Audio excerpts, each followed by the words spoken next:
Good morning. Happy weekend.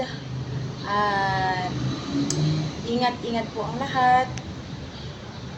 Lalo na dun sa mga namamasyal kapag araw ng Sabado. Eto, ako ngayon, walang oras. Hindi nga ako nakapaglaba. Bali, nag-swap muna kami ng sir ko kasi ngayon ay kaarawan ng kanyang asawa. Papunta muna sila ng Batangas. Buti pa sila. Dito, start ako ng alas 7. Tapos, uwi ako ng alas 7 ng gabi. Ayun, tomorrow, hindi ko masasabing day off ko yun kasi ang dami ko na namang lalabahan. Tambak, 2 basket. Walang pahinga. Pero okay lang. Then, after ng linggo, after house doing of my chores, start na naman ang pasok.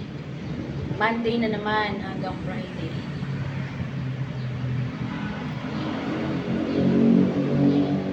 Ayun, enjoy naman pag sa trabaho. Kaya lang minsan sa edad natin, nararamdaman na rin natin yung pagod. Hindi maiwasan. Pero laban lang. Wala namang magagawa eh. Basta't manatili lang na malakas at laging masigla. At laging magpasalamat sa ating buong may kapal. Ayun lang lagi. Iisip ko na lang na mabagal man, pero sana pagdating ng araw, hindi na ako magtatrabaho. Gusto ko na lang na sa bahay. Siguro, gusto ko na lang magkaroon ng sariling business. Mahirap din yung araw-araw na passion. Wala kang ambisyo, pero minsan abuso ka na rin sa katawan. Ayun po, guys. Kwento ko lang kahit paunti-unti. Kasi dati, parati rin akong